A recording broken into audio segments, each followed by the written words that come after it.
Nobody in Judge Judy's courtroom expected the morning to explode the way it did. The air was normal, steady, routine, right up until the moment Karen Mitchell stepped forward, lifted her chin with rehearsed confidence, and dropped a bomb that froze every breath in the room. With the arrogance of someone who believed the world bent around her, Karen pointed at Judge Judy and said, loud enough for the entire courtroom to feel the weight of every syllable, "You've been harassing me online. And I can prove it. Before we dive into this incredible case, tell me in the comments where you're watching from. I love seeing where my viewers are around the world. And don't forget to hit that subscribe button so you never miss more unbelievable cases like this one.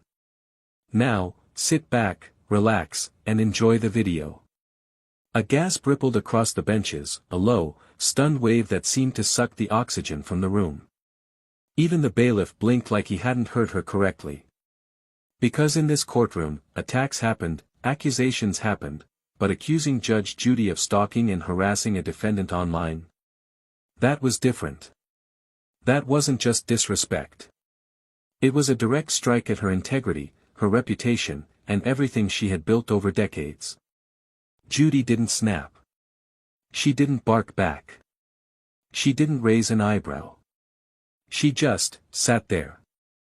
Small, quiet, almost fragile in her chair. For the first time in a long time, she looked less like a towering force and more like a target, an underdog facing a blow she hadn't expected. And somehow, that made the moment 10 times heavier. Karen continued, her voice dripping with theatrical heartbreak. She held up printed screenshots, dozens of them, claiming they were messages from Judy, burner accounts, cruel comments, threats. She waved them like trophies, smiling as if she had already won. Reporters in the back tilted forward. A woman in the second row whispered, "Is she serious?" A teenager whispered back, "If this is true, Judy's done." Phones rose. Eyes widened. The room leaned in. But Judy's silence wasn't fear. It was calculation. And something in her stillness made Karen talk even faster, louder, more desperate to bury her before she could breathe. The bailiff handed the evidence packet to Judy. She opened it slowly, and for a moment, just a second, something flickered across her face. Not shock. Not anger. Something quieter. A recognition. A detail only she seemed to understand. A hidden inconsistency so subtle no one else noticed it yet. Karen didn't notice Judy's eyes sharpen. Karen didn't notice Judy's fingers tighten on one page. Karen didn't notice that this packet, this proof, held something that would destroy her entire story, and she had handed it over herself. The room believed Karen had cornered Judy. But Judy had already seen the first thread of a lie she was about to unravel. And that wasn't the real twist. Because in those IP logs Karen claimed were Judy's, one small detail was waiting like a trap Karen had set for herself without even realizing it. Something so explosive, so humiliating, that once it surfaced, it would flip the entire case upside down. The audience didn't know it yet. Karen didn't know it yet. But Judge Judy had just seen the beginning of the truth. And the moment she chose to reveal it, the entire courtroom would fall silent for a very different reason. The courtroom didn't just sound different after Karen's outrageous accusation, it felt different. There was a strange, buzzing heaviness in the air, as if the entire room had shifted into a space where every word mattered more than usual. People leaned forward in their seats, waiting for Judy to explode, defend herself, or at least react. But she didn't. She simply placed the evidence packet on the desk in front of her, folded her hands gently on top, and blinked once, slow and calm. It was the look of someone who had been blindsided but refused to break. And somehow, that made everyone look at her with a little more worry. Karen, on the other hand, thrived on the silence. She mistook Judy's composure for defeat. She tilted her head with practiced innocence and sighed as if she were the victim of some tragic injustice. "Your Honor," she said, her voice quivering just enough to appear sincere, "I didn't want to bring this here. I didn't want to make this public. But your obsessive behavior left me no choice. The words were knives, and everyone felt the cuts. A woman in the back row whispered, obsessive. Judy. A man seated behind her whispered back, if this gets proven, she's done. Judges can't have scandals. The tension deepened. Even the journalists paused their typing, unsure whether they were witnessing a meltdown or a setup. Karen wasn't finished.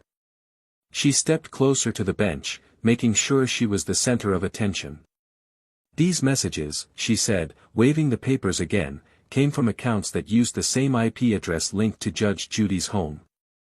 Threats. Insults. Harassment.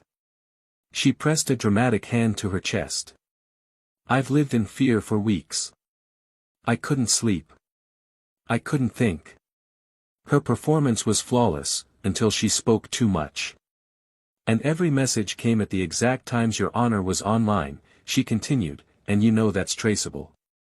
You know that the internet doesn't lie. There it was. The slip. The unnecessary detail no innocent person would think to mention. Judy's eyes didn't change, but something in the room did. A small shift, barely noticeable, but real. Some people leaned back instead of forward. Some raised their eyebrows instead of nodding along. Something about Karen's confidence felt off. Too perfect. Too rehearsed. Too eager. Still, Judy remained silent. She didn't defend herself. She didn't offer excuses. She didn't deny the allegations. She simply waited, like someone watching a tangled rope slowly pull itself apart. Finally, in her soft, measured voice, Judy said, Ms. Mitchell, I want to be very clear. You're accusing me of criminal behavior. That's not a small thing. And before I address anything else, I need to understand every part of your claim. Karen straightened her back, thinking she had just won. Good, she said smugly. Then let me explain it again.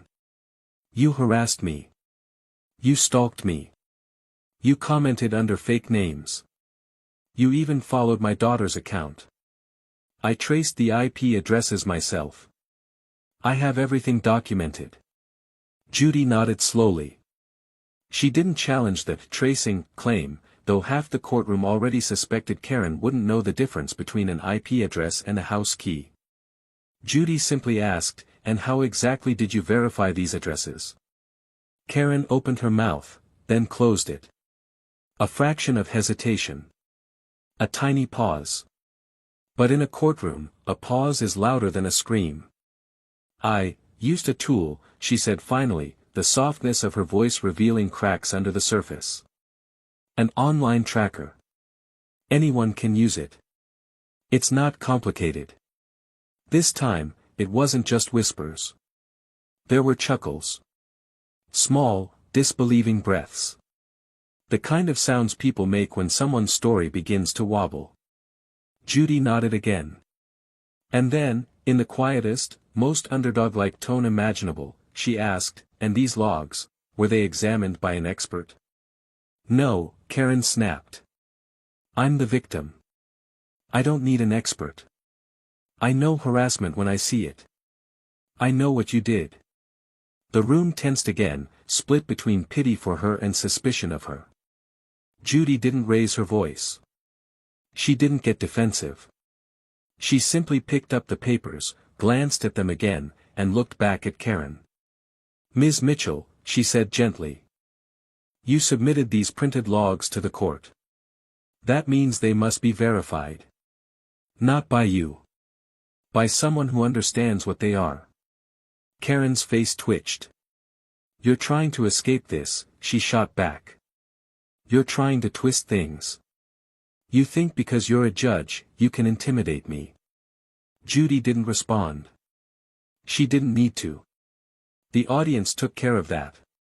A ripple of uneasy murmurs rose from the benches. People weren't sure whom to believe anymore, but one thing was clear, Karen was suddenly pushing too hard. Judy finally spoke, and the softness in her voice made everyone lean in. Ms. Mitchell, when someone accuses me of something this serious, I don't shout. I don't panic. I listen. And right now, I'm listening to inconsistencies. Karen swallowed hard. Her voice wavered. Inconsistencies? Where? Everything I said is true. Judy placed one finger gently on the top sheet of the evidence packet. Right here, she said. Your logs list 3 different IP addresses. 3 different locations. 3 different sources. Yet you claim they all came from my home. It was quiet. So quiet it felt like the walls themselves were listening. Karen's lips parted, but no words came out. She blinked rapidly. That's because, sometimes it changes. A young man in the audience muttered under his breath, she doesn't even know what she's talking about. Still, Judy didn't press. She didn't attack. She let the silence do the work. And silence is the one opponent no liar knows how to fight. Karen grew red, then pale, then red again. Her voice cracked when she tried to speak. This is not what it looks like. And that was the moment, the exact second, when everyone in the room finally understood, the stakes weren't just high for Judy. They were catastrophic for Karen. Because if she had lied, if she had forged evidence, if she had weaponized technology to frame a judge, she wasn't just making an accusation. She was committing a crime. And Judy, still sitting small, still quiet, still underdog, simply lifted her eyes and said, Ms. Mitchell, I think it's time we look at the truth. Not your truth. The truth. The room braced itself. Because everyone could feel what was coming. And it wasn't going to be small. The moment Judy said, let's look at the truth, the courtroom shifted again, this time in a way Karen couldn't hide from. It felt like the air tightened, like everyone suddenly understood they were standing on the edge of something much bigger than a simple dispute. People leaned back, not forward, as if instinctively making space for whatever was about to surface. Karen sensed the shift too, her shoulders stiffened, her breath quickened, and the confidence she had worn like armor began to crack along the edges. Judy lifted the first sheet of paper. Not dramatically, not to show off, but with a calm determination that almost made her look fragile. And that was the strange part, her calmness didn't make her look strong. It made her look small. Outnumbered. Cornered. It reminded the entire room that this was a judge, a respected, seasoned judge, being forced to defend herself as if she were the criminal. That vulnerability made her dangerous, because nothing is more powerful than an underdog who knows they're being pushed too far. Ms. Mitchell, Judy began softly, you say these accounts were created by me. That I used fake profiles to harass you. She lifted the page just slightly. But there's a detail here that's interesting. Karen's throat bobbed. What detail? She snapped, trying to regain control.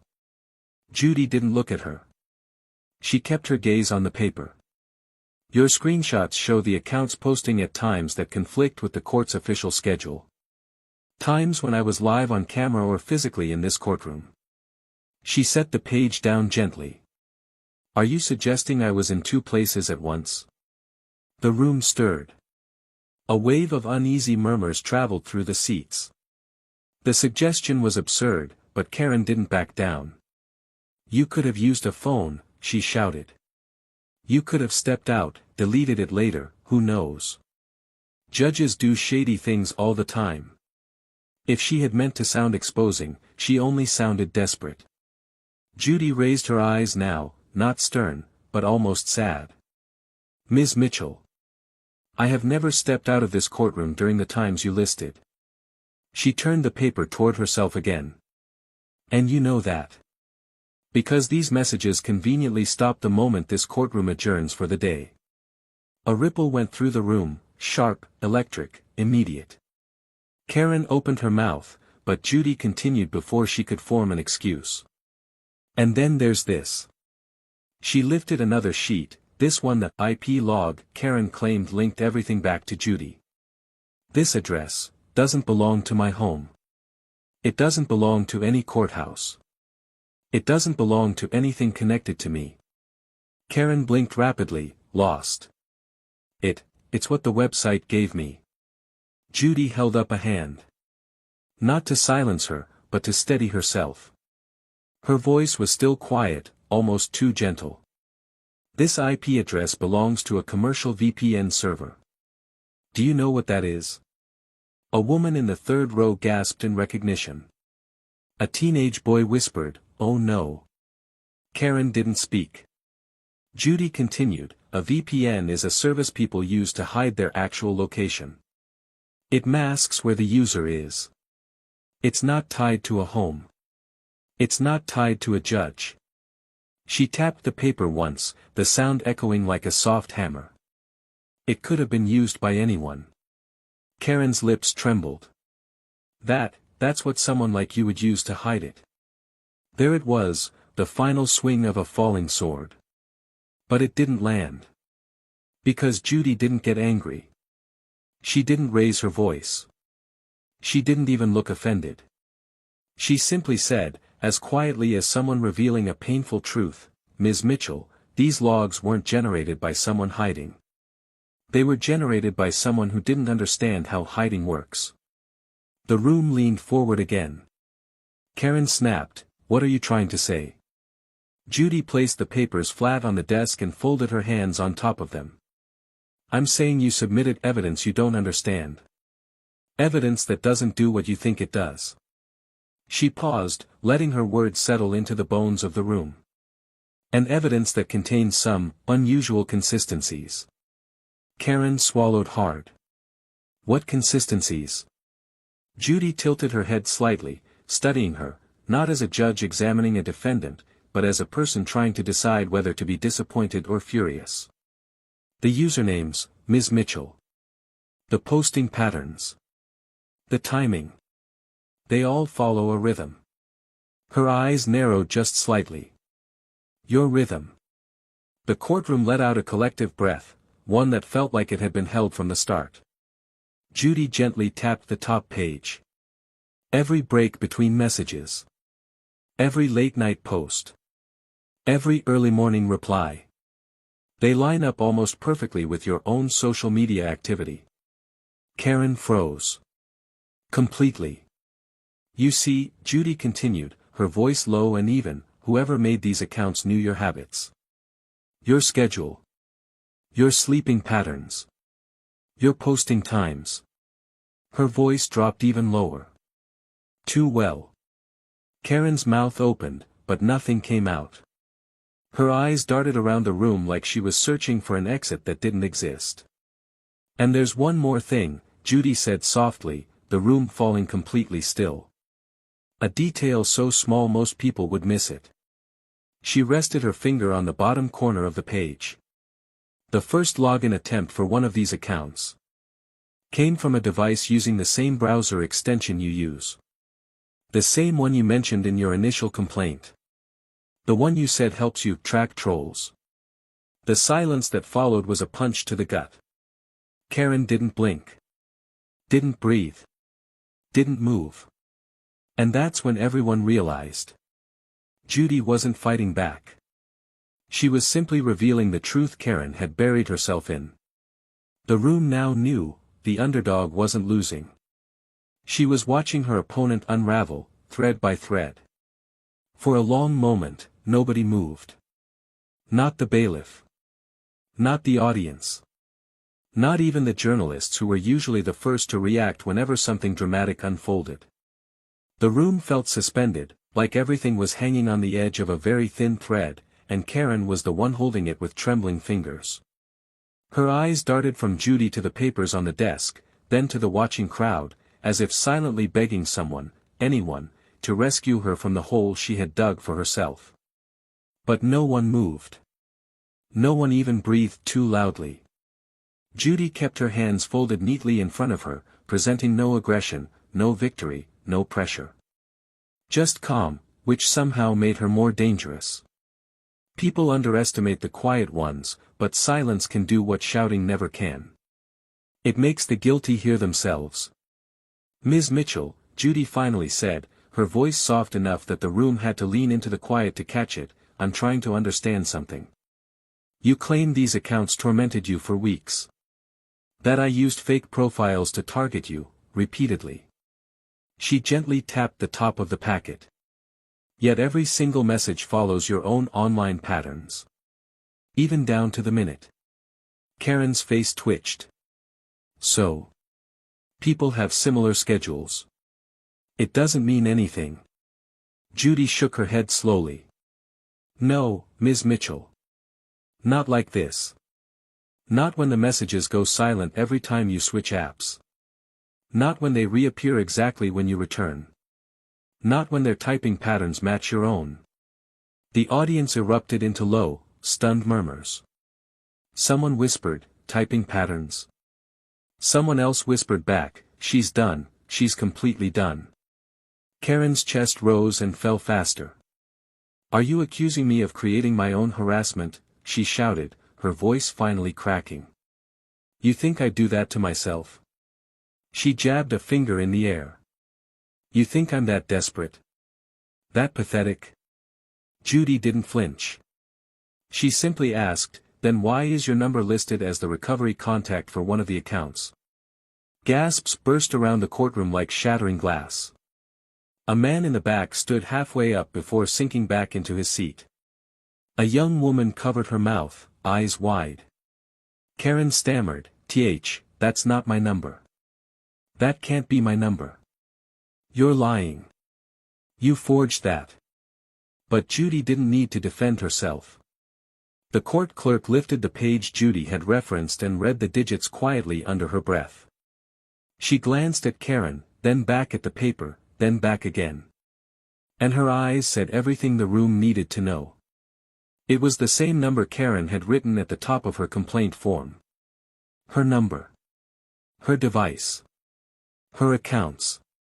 Judy still didn't raise her voice. Ms. Mitchell, these aren't coincidences. They're patterns. Patterns you embedded without realizing it. Karen shook her head violently, like she could shake the truth loose. You're framing me, she insisted.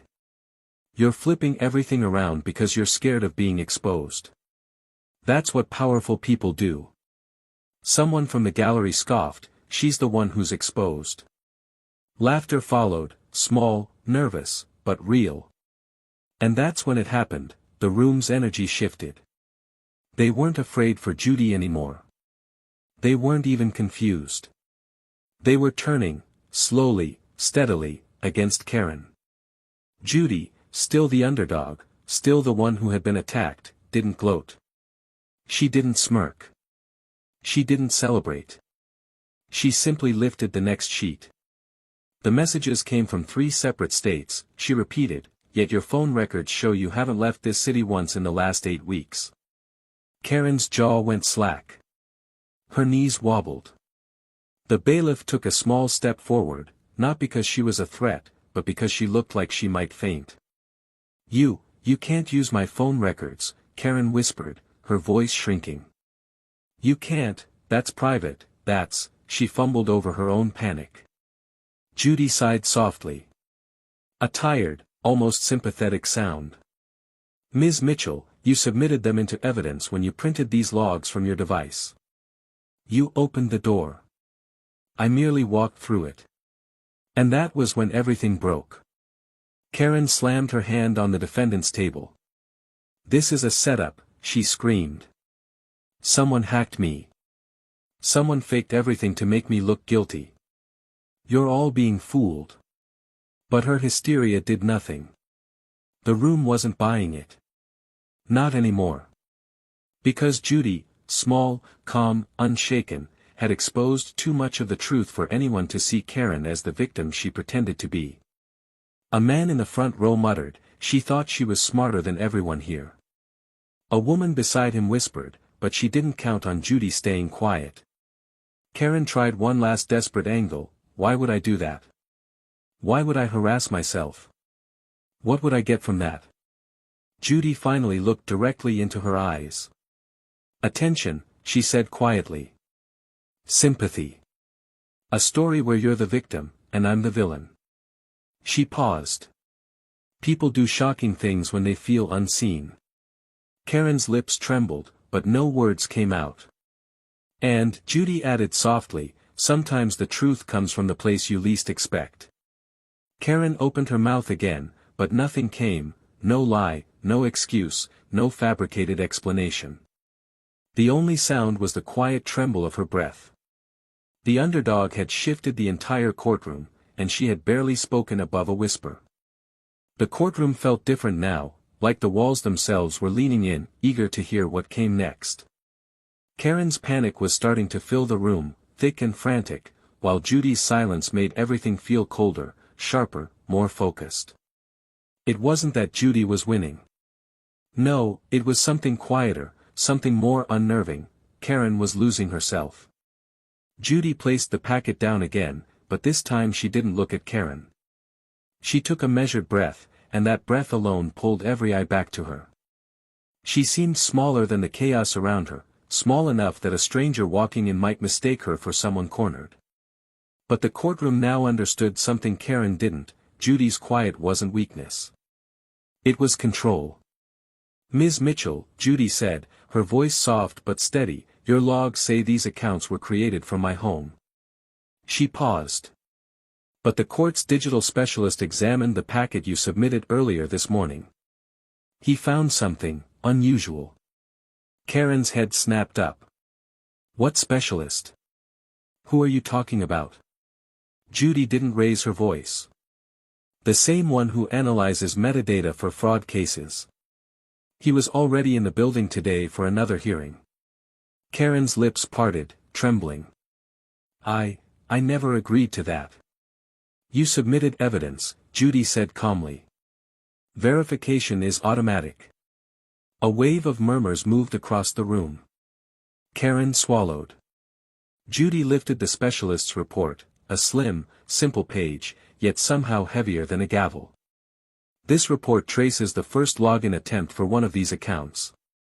She studied the page for a heartbeat. "And Ms. Mitchell, it was made from your own Wi-Fi network." Karen's scream fractured the silence. "That's impossible." But the courtroom didn't move. No one jumped. No one reacted in shock. They weren't surprised anymore. They had seen this unraveling coming long before Karen did. Judy continued gently, "Your Wi-Fi network name appears in the metadata. You forgot to remove it." Karen shook her head violently. "No. That's not true. Someone must have hacked it, someone had to." Judy wasn't swayed. "The device ID attached to the account matches your home tablet." A gasp. A hand covering a mouth. A reporter typing furiously. Karen staggered back a step like the words had hit her. "My tablet? No, that can't, someone must have cloned it. Or spoofed it. Or. Ms. Mitchell," Judy cut in softly, "a spoof doesn't replicate your saved browser extensions. Those patterns are unique to your device." Karen froze again. She looked smaller now, lost, trapped, unraveling in front of an entire room. "And," Judy added, "when the VPN connection dropped twice, briefly, your real IP address appeared for a moment. That address traces directly back to your apartment. It wasn't loud, but it was final. Like a gentle door closing. Like the soft ending of a long, slow fall. Somewhere in the back row, someone whispered, 'She exposed herself.' And that whisper traveled through the courtroom like a wave." Karen's face drained of color. "You're lying," she whispered weakly. "You planted that. You're framing me." Judy's eyes softened, not with pity, but with the weight of someone hearing a child tell a story they know isn't real. "Ms. Mitchell, I don't need to frame you. You did this to yourself." Karen's breath came in short, panicked bursts. "Why would I do that? Why would I make fake accounts and blame you? Why would I harass myself?" Judy didn't hesitate. "Because you wanted to be the victim." The room fell into a hush so complete it felt like time had stopped. Even the old wooden benches seemed to hold their breath. You wanted attention, Judy continued, each word slow and soft. You wanted sympathy. You wanted this courtroom to believe you were being targeted by someone with power. She lowered the paper.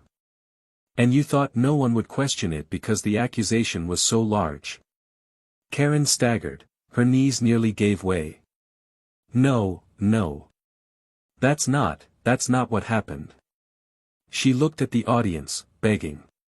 Why would I need sympathy? Why would I need anything from any of you? No one answered. No one needed to. Because now that the truth was out, the motive felt embarrassingly clear. Karen wasn't fighting anymore, she was flailing. Judy cleared her throat gently, drawing the attention back to herself. Ms. Mitchell, you filed a false report. You fabricated harassment. And worst of all, she paused, letting the words weigh themselves into the air, you tried to destroy the reputation of someone who had never spoken a word to you outside of this courtroom. Karen shook her head again and again, tears forming, breath shaking. But the more she fought, the harder she fell into the evidence she created against herself. And the most telling part, Judy said quietly, is that every message sent to you ends within seconds of your own logins. As if someone was switching between accounts. Karen's shoulders fell. Her hands loosened. Her voice finally broke. I didn't. I just wanted people to care. And that was the moment the room shifted completely, not out of anger, not out of shock, but out of understanding. The lie wasn't just caught. It was transparent. Judy didn't smile. She didn't celebrate. She didn't even look victorious. She simply looked, disappointed. The moment Karen whispered, I just wanted people to care, something in the courtroom shifted again, this time not with shock, but with an uncomfortable, heavy silence. The kind of silence people make when they realize they're watching someone fall apart in real time. Even the reporters, who usually thrived on moments like this, hesitated with their fingers over their keyboards, unsure whether to keep typing or simply watch the unraveling continue. Karen's shoulders slumped like all the strength she had used to fuel her outrageous accusations had evaporated at once. She looked around helplessly, hoping someone, anyone, would meet her eyes with sympathy. But nobody did. Every face she turned to pulled away, some in disgust, some in disappointment, but all in recognition that this wasn't a conspiracy against her. It was her own doing. Judy remained still. Calm. Understated. She looked nothing like a judge ready to strike. She looked like someone who had been handed a burden she never asked for. Someone who had tried to show patience long after most people would have broken. Someone who now carried the strange, heavy ache of being wrongfully accused by a person desperate for attention. Ms. Mitchell, Judy began, and even though her voice was hardly louder than a breath, it carried through the room like a steady drumbeat. Fabricating evidence is not a harmless act. It isn't a mistake. It's an attempt to manipulate this court, to alter the truth, and to cause harm. Karen flinched, not at the words, but at the softness of them. Softness can feel sharper than a knife when you know you deserve worse. I wasn't trying to harm you, Karen insisted weakly. I felt invisible. Nobody listened. Nobody cared what I went through. Judy nodded, not dismissing her, but not entertaining the excuse either. Feeling unseen doesn't give anyone permission to manufacture a crisis, she replied quietly. It doesn't give you permission to frame someone. She paused. It certainly doesn't give you permission to weaponize the truth. A woman in the second row wiped her eyes. A man in the back shook his head. But no one argued. Karen's hands shook violently. It was no longer anger. It was the cold reality settling into her bones. Please, she whispered, I didn't think it would go this far. Judy exhaled slowly. It always goes this far when lies become evidence. Karen looked down at her printed screenshots, the pages she proudly waved earlier. Now they looked like confessions. Each sheet a reminder of the story she built, the trap she set, the reputation she tried to destroy. "You were willing to let me lose my job," Judy said, her voice barely above a whisper. "You were willing to let the world believe something dark and ugly about me." Her gaze didn't waver. "All because you wanted a story where you were the victim." Karen broke then, not dramatically, not loudly, but in a small, quiet sob that filled the courtroom with a hollow sadness. She tried to cover her face, but it didn't matter. She had already been seen too clearly. Judy didn't look triumphant. She looked tired. Not from the battle, but from realizing how far someone was willing to go to destroy her. And that was the moment everyone understood. Justice wasn't making Judy strong.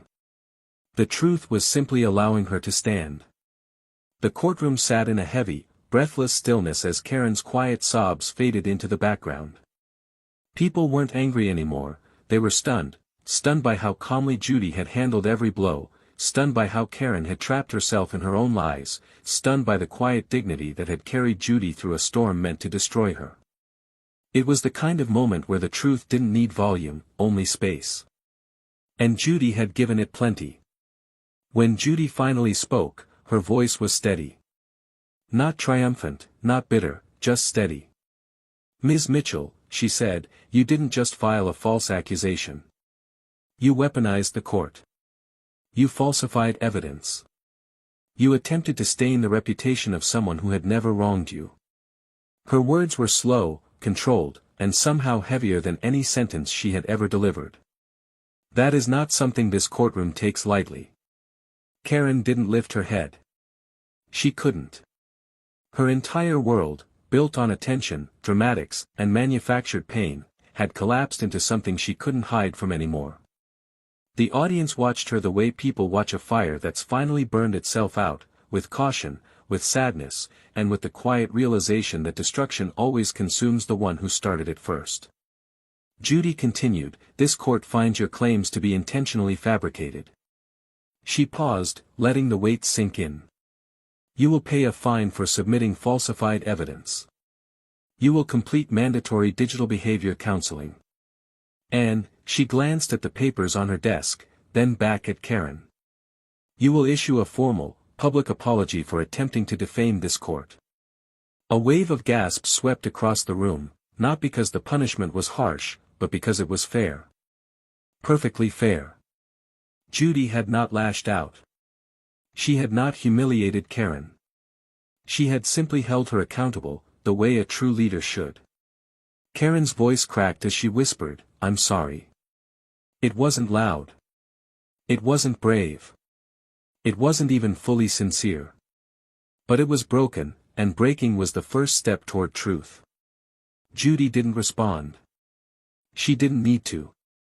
She simply looked at Karen with a weary calm, the kind that comes not from victory, but from surviving something she never should have been dragged into.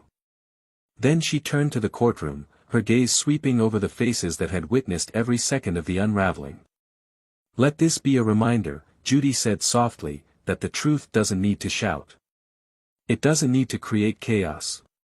It doesn't need to hide behind fake names or false evidence. The truth stands, quietly, steadily, until everything else falls away." For the first time that day, the courtroom erupted into applause. Not wild. Not chaotic. Just heartfelt. Honest. A recognition of dignity reclaimed. Judy stood slowly, her robe settling around her like armor she never asked for but wore with grace. She didn't bask in the moment. She didn't look proud. She simply walked away, small, calm, underdog strong, as the room rose for her. She didn't win because she fought. She won because she stayed true. If stories where the truth rises quietly but powerfully inspire you, then support the channel by hitting subscribe, tapping like, and commenting. Truth always wins. Your support helps these stories reach more people who believe in justice.